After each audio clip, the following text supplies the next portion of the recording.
कि हम कुआरे में गलती तो कइले बानी बाकी एक बेरी सामने सर कि बाकी एक बेरी गंगा होइले बानी बाकी एक बेरी गंगा बाकी एक बेरी गंगा होइले बानी बाकी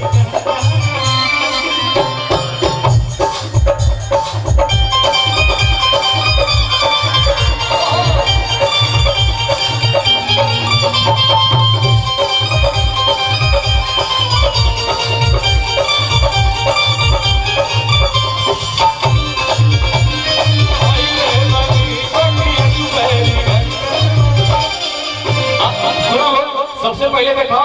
भैया लोग के फरमाइश में रिकॉर्डिंग डांस के तो सबसे पहले भाई रिकॉर्डिंग डांस लगा दो उसके बाद ही गीत गाएंगे पहले डांस कर लेते हैं थोड़ा मूड मिजाज चेंज हो जाए इंट्रो के रखो चिंता मत करो ये कहाँ जो है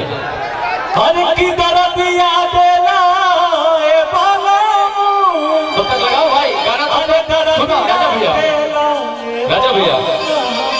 भाई वही गाना लगा दीजिए कि चलो करदा कबारे हाय हाय रे हमर लोभर दुलारे और पब्लिक के भाई देखो फरमाइश बा कि करे साथ सुनो ना एकर खातिर एगो बात कहत हई बोलो पहले फूल पियत रही अब हाथ कहते पहले फूल पियत रही होली के मौसम बा पहले फूल पियत रही अब हाथ कहते एक मिनट भाई तुझको क्या हुआ है मुझे इश्क हुआ है मुझे इश्क हुआ है अंकल मुझे दिल की बीमारी है मुझे दिल की बीमारी है सुनो कि मैंने प्यार किया जो कहीं अरे और न पाओगे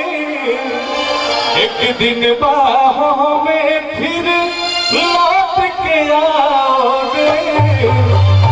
एक दिन बाहों में फिर लौट के आओगे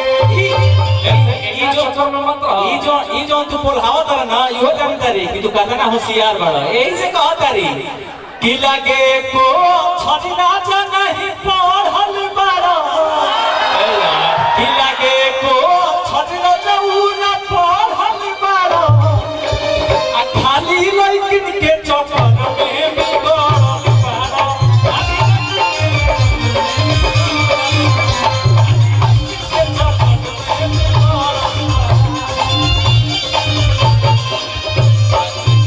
समझ में आया भाई तू जो बात कह लगी खाती बोल देला लो अभी हमारा बर्दाश्त आज कि ये हो गोरी कि चीज गोरी बढ़िया आ है बेकार के चिन्ह कि चीज गोरी बढ़िया बेकार के चिन्ह अरे अच्छा लगी ना भला कर लो कि चीज गोरी बढ़िया आ है बेकार के चिन्ह आ है दोनों में से असली भतार के चिन्ह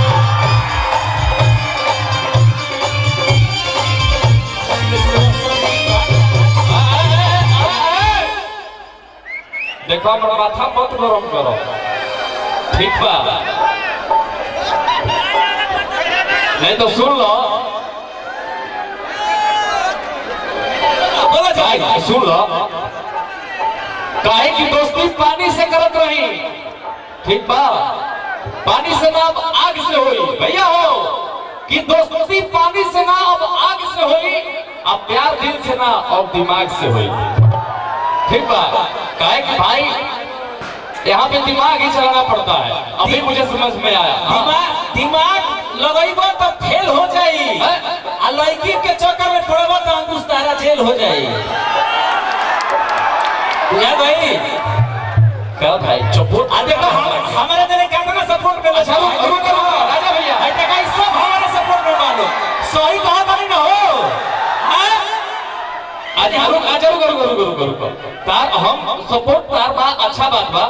एगो रिकॉर्डिंग डांस कर लेते ना ओकरा बाद हम तारा पर चढ़ाई करत नहीं भाई हमारा वाला रिकॉर्डिंग डांस लगाओ भाई जल्दी हमारा तो लोग सब भाई लोग पेड़ पर चढ़ल अब का चाहिए ई देखा ही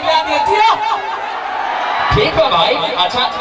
एगो तो रिकॉर्डिंग डांस कर के मगर तो माहौल अपने कब्जा में ले। अच्छा आइए भाई बजाइए गाना। और पल्लवी जी आप भी आ जाइए मंच पर।